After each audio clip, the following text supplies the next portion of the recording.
kafin haka za mu karanta tambayoyi guda biyu. Tambayar farko, mai tambaya yana tambaya ne dangane da ladanci, wato daga murya a bayan liman, shin yana da asali cikin shari'a ko baya da asali? Idan babu shi, me yasa ake yi a masallatai guda biyu na Makka da kuma na Madina? Daga murya a bayan liman don isar wa sauran mamu su ji in liman yana tsaye ko in yana cikin ruku'i ko in yana cikin sujada ko ya dago ko ya yi sallama, ana yi ne kadai idan sautin liman baya kai wa mamu. To ya halatta a samu wani ko a sahun gaba ko a sahu na biyu ko a sahu na uku ya rinka daga murya don sanar da sauran mamu mai liman yake ciki. Amma idan sautin liman na kai wa mamu duk suna ji, to kuskure ne wani ya rinka daga murya a bayan liman. A dukkan sallolin da Annabi sallallahu alaihi wasallama ya yi tare da al'umma, an daga murya a bayansa ne sau biyu, kuma bisa ga dace wanda ya daga murya din shine Sayyidina Abubakar. Kuma a cikin dukkan halaye guda biyu din an daga muryar ne yayin da Annabi bai da lafiya, ta yadda muryar shi ba ta iya kai wa sauran mamu gaba daya. Karo na farko ya faɗo ne daga kan dabba, sai ya samu uzuri na rashin lafiya, ta yadda in ya daga murya mamu ba sa ji, sai Sayyidina Abubakar ke daga murya yana isar wa sauran mamu. Kashi na biyu kuma a lokacin cutar ajali, cutar da Annabi ya kwanta wadda daga ita bai tashi ba, Allah ya karɓi rayuwarsa. A nan gurin ma an yi sallah, Sayyidina Abubakar na daga murya ga sauran mutane tunda ba sa jin muryar liman, ba sa jin muryar manzon Allah sallallahu alaihi wasallam. In banda waɗannan guda biyu din, ba wanda ya isa ya kawo maka wata waƙi'a ta uku wadda aka daga murya a bayan Annabi. Ina ba ta fahimta. Wato kenan sai wannan ya nuna kenan ashe hali wanda yake shine aka sani na yau da gobe shine ba a daga murya. Daga murya bakon abu ne, ba a yin sai wata illa ta samu, wani uzuri ya samu, wata larura ta samu. Wannan illa ko uzuri shine rashin isar muryar liman. Ba wai lalle bane liman ya zanto baya da lafiya, a kila masallacin na da girma ta yadda in ya daga ma mutane ba za su ji ba. Wai lalle bane ba kuma liman ya zanto cewa wato ainihin masallacin yana da girma, kila a halittarsa baya da murya babba. Yayin da duk aka samu wannan illa ta sautin liman baya wadatar mamu gaba ɗayansu, to sai a samu ne daga murya. Amma da zaran wani ya daga murya a halin sautin liman na kai, wato ya tabbatar yayi bid'a a cikin addini, ya kago abin da babu shi. To kaga a nan gurin galibi masallatan a halin yanzu kan yi amfani da na'urar ɗaukaka sauti, ga amplifier, ga speakers, ga komai da komai, ta yadda sauti zai kai, musamman idan liman ya makala irin mic din nan da ake makalawa a jiki, kamar wanda yake jiki da yanzu kowa zai ji muryarsa. To lokacin sai ya zama wasa ne wani ya daga murya bayan liman, dan asalan an ma fi jin muryar liman din sama da kai, me ya amfanin dagawar ka kai din da ka daga? Ya zama wasa da addini kenan.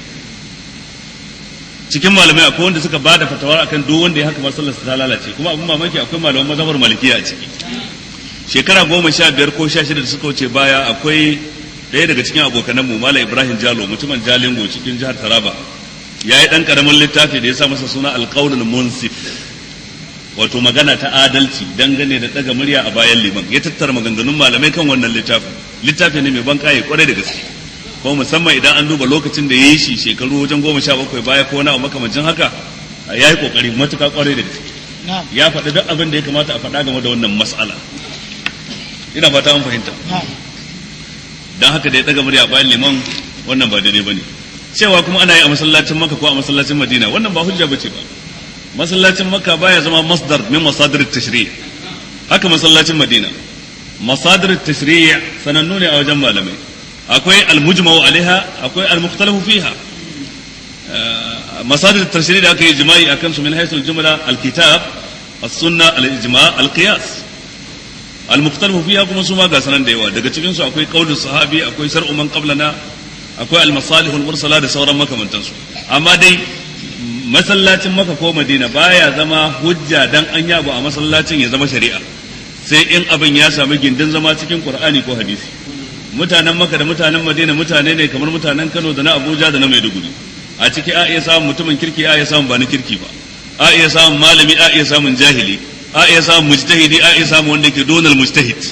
Da haka mu daina kafa hujja da cewa an yi a Makka ko an yi a Madina, a'a mu kafa hujja da cewa Qur'ani ko hadisi ko maganar sahabbai, ga abinda Annabi ya ce, ga abinda Allah ya ce, ga abinda sahabban manzon Allah suka rayu a kai. Alal misali, mutanen Makka sukan zo su yi tarawihi, su zo daga ba su yi tahajjud, kuma idan sun yi tarawihi din su yi shafa'i da wutri, idan sun yi tahajjud kuma su yi shafa'i da wutri. Manzon Allah kuma ya ce la wutrani fi laila. Suka dauki shekaru masu dama suna yi, shekaru 10 da suka wuce baya sannan suka daina yi, suka rinka yin wutri guda daya a madadin wutri guda biyu. Kaga wanda ya bi su cewa dan ana yi a Makka shi ma bari ya wutri guda biyu, yanzu sun bar shi a kwana kenan, sun dauki hadisi sun kyale shi. To yanzu suna yin tahajjud raka'a 11, suna yin tarawih raka'a 20, su zo su yi tahajjud raka'a 10, kamar 30 da wani abu. A rayuwar Annabi gaba ɗaya ya raka'a 11 a hadisin Bukhari. In ka ruwaito ruwaya da tafi kowace adadin raka'o'i yawa yayi raka'a 13. To yanzu a nan gurin da ka dauki abin da manzon Allah ya rayu akai raka'a 11, da ka dauki aikin mutanen Makka raka'a 30, ka faɗa min in na baka shawara wanne zaka dauka? To shikenan sai ka ce kuma dan ana yi a Makka. In suna da wani ijtihadi da fatawa da ta sa suka saba raka'a 11, wannan su suka san suna da ijtihadin su, in sun yi daidai suna da lada 2, in sun yi kuskure suna da lada 1. Amma haka kawai da hadisin manzon Allah kamar rana a lokacin azhar, in kyale shi in kama aikin mutanen Makka ko mutanen Madina ko mutanen Kudus ko na Abuja ko na Lagos, da wani hujja da wani dalili me zan je in cewa Allah ranar tashin kiyama? Allah ta ittabi'u ma unzila ilaykum, ko bi abin da aka saukar muku daga wajen ubangijinku. Ya ce ka mutanen Makka ko mutanen Madina? Da haka duk wanda ka jima yana kawai yana yi a Makka, yana yi a Makka, wannan alama ce ta wanda yake wannan maganar ba da alaka da malanta ko ilimi, kawai magana ce dai kawai ta mutane dai, haka irin dai mutane na kan titi ga magarin mutane. Mai tambaya ta biyu shi kuma tambayar sa yana tambaya ne dangane da menene abin da ya kamata mu yi a 10 karshe. Ya dan uwa, abin da ya kamata ya kai a 10 karshe doriya akan azumi da ka saba yi shine raye dare da ibada da kuma itikafi idan ka samu dama. Qiyamul layl da itikafi. Qiyamul layl a cikin kowane dare banda Ramadan abace mai falala, dan ayoyin alqur'ani sun nuna falalarta. والذين يبيتون لربهم سجدا وقياما ومن الليل فتهجد به نافلة لك عسى أن يبعثك ربك مقاما محمودا تتجافى جنوبهم عن المضاجع يدعون ربهم خوفا وطمعا ومما رزقناهم ينفقون. waɗannan ayoyi sun isa su haska maka ka gane falalan tsayuwar dare, sawa'un a cikin Ramadana ko a wajen Ramadana. Abu ne mai falala saboda ayoyin alkur'ani sun nuna, wata cikin suratul furqan, wata ayar cikin suratul sajada, wata kuma cikin suratul isra. Ko da yake ta suratul isra wani na iya cewa ai wannan keɓantacce ne ga annabi, sai a ce wajibcin qiyamul layli keɓantacce ne ga annabi, amma mustahabbancin tafa ya shafi kowa daga cikin ɗaiɗaikun al'umma. haka ga ya ayyuhal muzammil qum al-layla illa qalila nisfahu aw inqus minhu qalila aw zid alayhi wa rattil al-qur'ana tartila. Dukkan wannan ya shafi Ramadan, ya shafi kuma wajen Ramadan. To amma idan Ramadan ya zo, qiyamul layli mustahabbancin sa na karfafuwa sama da sauran kwanaki da ba na Ramadan ba. Da haka manzon Allah ya faɗa cikin hadisin Bukhari, man qama Ramadana imanan wa ihtisaban ghufira lahu ma taqaddama min dhanbi. Dukkan wanda ya tsayawa Ramadan yayi ibada yana mai neman lada, yana mai imani da Allah, an gafarta masa abin da ya shuɗe na zunubansa. Sannan kuma idan Ramadan din ya zo a 10 ƙarshe, mustahabbancin yakan karfafu sama da sauran 20 din farko. Tunda manzo Allah ce man qama lailatal qadri imanan wa ihtisaban ghufira lahu ma taqaddama min dhanbihi. Dukan wanda ya dace wajen yin qiyamul layli a daren lailatul qadri yana mai imani da Allah, yana mai neman lada, an gafarta masa abin da ya shuɗe na zunubansa. To wannan kaga a cikin Ramadan ke karfafuwar mustahabbancin ya dara kwanakin da ba na Ramadan ba. To anan gurin akwai tambaya, qiyamul layli da kai ta kai kadai a gida da kai ta a masallaci, wanne yafi falala?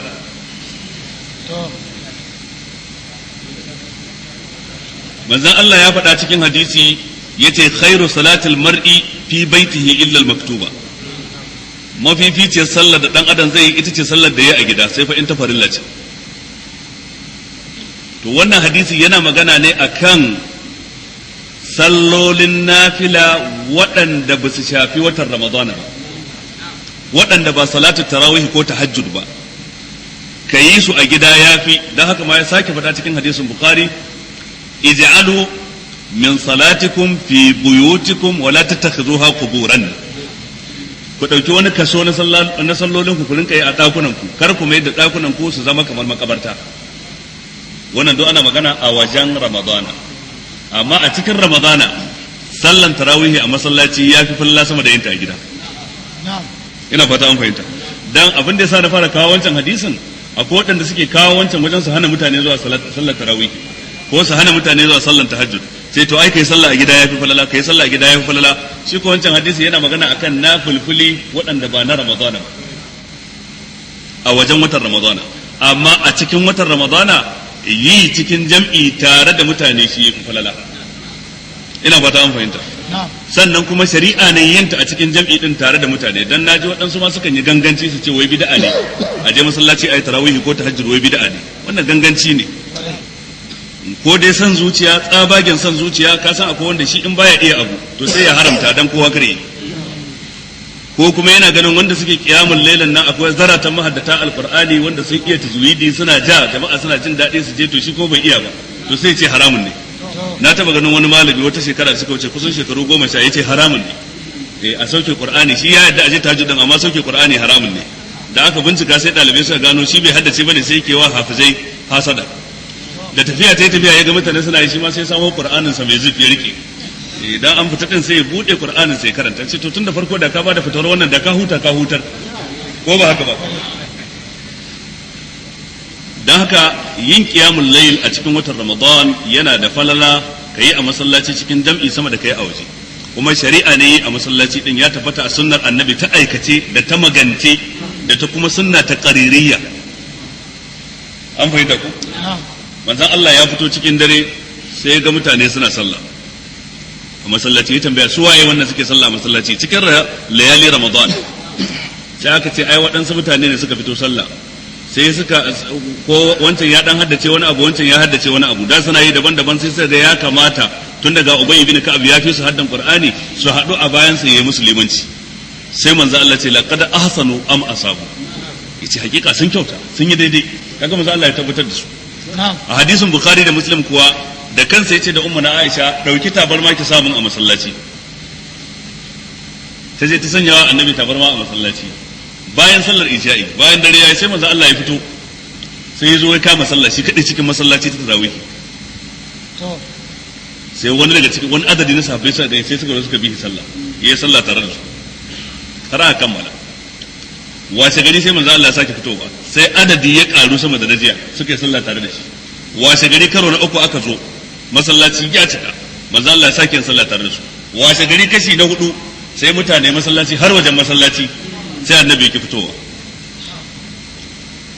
tsammanin su manta har sai suka rinka cewa as-sala as-sala as-sala wato suna nufin tunatar da annabi ko yana jin sun shiru kyale su na'am har sai da ya fito sallar asuba wadansu suna wajen aka yi sallar asuba suka tambaya annabi me yasa baka fito ba yace naji tsoron in fito a wajabta muku ita in an wajabta muku ita ta zama wajibi ba za ku iya yi ba malamai suka ce a nan gurin kaga abin da ya hana annabi fitowa ba wai dan sallar bata halatta ba sai dan jin tsoron in ya fito za a wajabta wahayi na sauka a kansa amma in bai fito ba tana nan a mustahabi wanda ya ga dama yayi wanda bai ga dama bai bari ina fata an fahimta wannan ita ce hikima An-Nu'man ibn Bashir yake cewa mun yi qiyamul layl da annabi a daren 23 yace zuwa 1/3 dare 1/3 na farko mun yi qiyamul layl a daren 25 zuwa wato ainihin rabin dare mun yi qiyamul layl a daren 27 tare da manzon Allah sai da muka kai 2/3 2/3 dare tun daga farkon dare zuwa 2/3 yace ka akwai lokacin da muka yi qiyamul layl tare da annabi har sai da muka tsoron koma sahur zai kubuce mana ne ana gama sallama kowa na kokarin ya dan abin da ya samu ya ci kafin alfijir yake to sahabbai kenan shirye su sun yi sallah tare da annabi to kaga anan gurin idan ka dauki wannan hadisi annabi ya fito masallaci ya sallah tare da mutane kai kuma yanzu ka zo ka ce bid'a ne sannan kila kai ka kafa hujja da wadansu hadisan wanda suke nuna ayi a gida su kuma ne a gida ba su shafi ramadan ba fa suna magana a wajen ramadan dan a wajen ramadan manzon Allah kan aya gidansa yake qiyamul layl har umma na Aisha take cewa ya tashi yana sallah cikin dare ina gaban sa yayi alqibla da ni ya mai da ni nace sutrarsa kamar a gaban sa a alqibla tace ina cikin barci sai in turo kafata inda yake sa goshin sa idan ya zo ɗora goshi sai ya ji kafata sai ya ture kafata ya ɗora goshinsa ya sujada ta ce bayan ya kammala idan ya tashi ya miƙe tsaye tun da yana daddawa a cikin karatu sai bacci ya sake kwashe ne sai ya sake turo kafata wajen idan ya zo kuma zai sujada sai ya sake ture kafata. Wannan a gida ne ko a masallaci? To kaga a wajen ramadana kenan, a cikin ramadana kuma a masallaci, a wajen ramadana kuma a gida. Dan haka kuskure ne wani ya zo yana cewa abu bid'a ne, dan naji wani yayi ganganci ai bid'a ne, ai bai halatta ba kiyamul lail, ai tahajjud da ake zuwa, wanda kuma yafi kuskure ma wanda ya zana cewa wai kuma bai halatta mata su je ba. Ya zaka yi da hadisin bukhari, la tamna'u ima allahi masajidallahi. Idan fa matarka tace zan tafi kiyamul lail, manzo Allah ce kada ka kuskura ka hana ta, kada ka kuskura ka hana ta. In ko kace kada ki je ka saba manzon Allah. Allah ko yace falli hadar alladhina yukhalifuna an amrihi an tusibahum fitna aw yusibahum azabun alim. Masu gangancin sabawa umarnin annabi su kiyaye wata fitina ta same su ko kuma azaba mai tsanani. Dan haka dan Allah mu ji tsoron Allah, abinda mu ba za mu iya ba saboda ragwancin mu ko saboda wani dalili namu, kar mu harantawa al'ummar annabi lada. Dan haka mata na iya zuwa qiyamul layli cikin ramadana irin yadda maza suke iya zuwa. Idan mace ta zauna a gida ta yi sallah yayi, waɗansu malaman ma suka nuna tafi, dan saboda hadisin da yake nuna sallar mace a gida yafi a masallaci ko da na annabi ne lada. Idan ta je masallaci kuma bata yi zunubi ba, bata saba kowa ba. Sannan in ta ce za ta dole mijinta ya kyale ta, dan manzo Allah ce la tamna'u ima Allah masajidallahi. Masajidallahi ya shafi kowane masallaci a banka sa, matarka tace za ta je masallaci baka isa ka hana ta ba. Hadisin Tirmidhi yace idza sta'azanat imra'atu ahadikum lidhahabi ila al-masjid fala yamna'aha, aw kama qala sallallahu alaihi wasallam. Idan ɗaya daga cikin ku matarsa ta nemi za ta je masallaci kada ya kuskure ya hana ta. Haka manzo Allah ya faɗa. Da haka dai kiyamul layl na falala a masallaci. A nan gurin nake so in ja hankali kuma kan masu zuwa kiyamul layli, mu tsarkake niyya cewa muna zuwa dan Allah, ba dan mu je mu yi gasa ba dan mu je mu kiyamul layli washe gari da safe mu je muna ba da labari kai ai je mun dade, ai lokacin da aka yi kaza muna daidai wuri kaza, ai raka'a ta karshe na ai da ni aka yi raka'a farko, ai da ni aka yi takbiratul ihram. Wannan sai zanto mutum yana tallata aikin sa kenan, yamun nuna alayka an aslam. Dai kenan. Na biyu, idan za a bude speaker a masallaci sai a bude yadda za ta wadatar da mutanen wajen, bata ketare su zuwa wajen na nesa ba dan kar su damu da yawa. Akwai waɗanda za ga su biyar suke kiyamul laili a unguwarsu amma sai su bude speaker katuwa su hana sauran mutane bacci, kaga wannan ba daidai bane. Amma akwai wanda yawan masallacin ya kai sai an bude speaker, in ba haka ba mamu ba za su ji karatun liman ba. Jin karatun liman kuma shike ba su ƙwarin gwiwa suna bi ma'anonin alqur'ani, suna ratsa zukatansu, suna raya zukatansu da alqur'ani mai girma. To wannan kaga babu laifi akan wannan, ina fata an fahimta. Sannan mace kuma wato idan bata nemi izinin mijinta ba ta sula ta tafi, wannan kuskure ne. Haka mata da suke fita da yara kanana sabon haihuwa je su yi ta kuka suna damun mutane, ke biki yi sallah a natsa ba, biki ibada a natsa ba, wannan kuskure ne. Ki zauna daki kike kiyamul lailin ki reni yaron ki, kin samu ladan kiyamul laili, kin samu lada na kulawa da yaron ki. Haka idan mijinki na jiya ki tsaya ki ziyace shi, yafi falala sama da ki tafi kiyamul laili. Ina fata an fahimta. Waɗannan dai abubuwa ne da ya kamata a ce an kalle su. Itikafi kuma abin da yake bukata zama a cikin masallaci, zama a cikin masallaci tare da kyakkyawan niyya, sannan kuma ya zanto mutum da azumi a bakinsa inda rana ne. Wannan shine abubuwan da itikafi yake bukata, zaman masallaci, niyya, sannan azumi in lokacin itikafin mutum din ya shafi rana. Sannan kowane masallaci da ake yin 5 salawati a iya yin itikafi a cikin sa, amma idan kwanakin da mutum zai yi itikafi sun hado da ranar juma'a, to lalle ne ya je masallacin juma'a ya yi itikafin sa yafi. Dan idan yayi a masallacin 5 salawat ya zai ranar juma'a, ya fita ya tafi sallar juma'a ya rushe ka'idar itikafi, ya zauna kuma yana itikafi ya shagala da mustahabbi ya kyale farilla. To anan gurin tun farko sai ya zanto in dai kwanakin da zaka yi ya shafi juma'a, to sai ka je wato ainihin masallacin juma'a ka yi itikafin ka. Ina fata an fahimta. To wannan shine abin da ya kamata mu sani. Sannan a cikin itikafi ba abin da mutum zai yi na abin da ya shafi duniya sai abin da yake dole. Mai itikafi ya killace kansa ne daga shi sai ubangiji. Abin da ya shafi dole a cikin itikafi abinci, abin sha, shiga ban daki, duk waɗannan bukatu ne na dole. Barci bukata ce ta dole. Ina ba ta an fahimta. Don haka mutum zai fita daga masallaci dan ban daki, dan cin abinci, dan shan abin sha. To amma in ba wannan ba haka ka fita bakin masallacin ka na kusur titi kana kallon motoci masu wucewa kuma da sunan kana itikafi, ka rusa itikafin ka. ko waɗanda suke zuwa da littattafai waɗanda ba na waɗansu ilimomi daban ba karatun alkur'ani ba, mutum ya zo da littafi yana karanta a masallaci yana cikin itikafi, ko da littafin fiqh ne ka rushe itikafin ka. Idan an zo darasin tafsiri kana cikin masallaci wannan ba yadda ka iya, ko ka so kai karatu ba za ka iya ba, dan darasin da ake na masallacin ka ba zai bari ka jina ka ba, sai ka bude qur'ani kana kallon ayoyin da ake karantawa, ibada ce zai shiga cikin itikafi. Amma littafin adab, littafin nahwu, littafin balaga, mathematics, biology, chemistry kana itikafi, jarida wani na shiga itikafi ma da yar karamar rediyo da safe GBC ka rushe itikafin. Wani ma yana tambaya zai iya shiga da handset din shi dan wani lokaci dan rika ansa waya ko ya buga, wallahi da kai wannan ka rushe itikafin ka. Handset ɗinka ka riga ka bar shi a gida ka kulle shi sai bayan ka gama itikafi. Da abokanan hulɗarka kafin ka shiga sai ka rubuta sako na musamman a cikin handset ɗinka sai ka aika musu ta hanyar text, duk ka yi musu cewa to na shiga kila zan yi tafiya ko bana nan kwana biyu, kar ma ka ce zan shiga itikafi a ce yayi riya, bana nan daga nan zuwa kwana 10 har kafin ka same ni a wannan waya din. Ka hutar da kowa, ka kulle wayar ka ajiye, sai karatun alqur'ani, sai salati ga annabi, sai zikiri, sai halala, sai istighfari, sai tunan lahira, gaba ɗaya ka manta da duniyar ka. Ibn al-Qayyim yace wani garan bawul ne dan adam ke wa zuciyarsa, sabis mutum yake wa zuciyarsa ya inganta imaninsa, dattin da ya makalkale a cikin zuciya duk ka zubar da shi kafin Ramadan ya fita. Na'am. Mafi karancin kwanaki da manzon Allah ya cikin Ramadan kwana 10, ya taɓa yin kwana 20 yana itikafi. Mata suna iya yi, maza suna iya yi. Matan annabi sun yi itikafi tare da shi a masallaci, bayan ya bar duniya ma sun yi itikafi. Na'am. To kawai abinda dai aka ce mace bai halatta ta shiga itikafi ba sai ta nemi izinin mijinta ko waliyin lamarinta, sannan kuma inda za ta yi itikafi din ya zanto an aminta daga fitina, babu fitina, to wannan babu laifi. Amma in akwai fitina to bai halatta ta je ba, sannan kuma in bata nemi izinin miji ko waliyinta ba bai halatta ta je ba. A takaice wannan shine abinda dai za mu yi a goman karshe, mu ribaci waɗannan lokaci kuma mu ribaci daren lailatul qadr wanda manzo Allah ya ce ku lalubo shi a cikin goman karshe, ko mu yawaita addu'a, mu yawaita istighfari a ciki. Ubangiji ta Allah ya ba mu ikon raya waɗannan kwanaki gaba ɗayan su da ibada. Lokacin shiga itikafi shine bayan sallar asubahi, mustahabi ne ka shiga itikafi bayan sallar asubahi. Maza Allah yakan taho da kayan sa na shiga itikafi, da yazo masallaci da an yi sallar asuba sai ya shiga itikafin sa. Lokacin fita daga itikafi kuma shine bayan sallar magariba, da zaran an yi sallar magariba sai ka fita daga itikafi. Ina fata mun fahimta. Waɗanda suke tsayawa har sai washe gari ranar idi da safe kuma su yi wanka daga masallaci su tafi masallacin idi, suna ganin takawa suka yi, saba sunnar annabi suka yi. Irin masu takawan nan ne, irin sai iyalin sa ba su gaishe ba sai da ya dawo daga idi. A wannan daren idi din ya kamata ka fara bikin idi kai da iyalinka.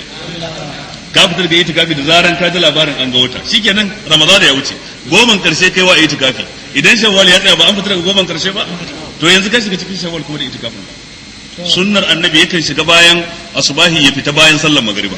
Na'am. Jazakallahu khairan, kai ka tunatar da ni wannan.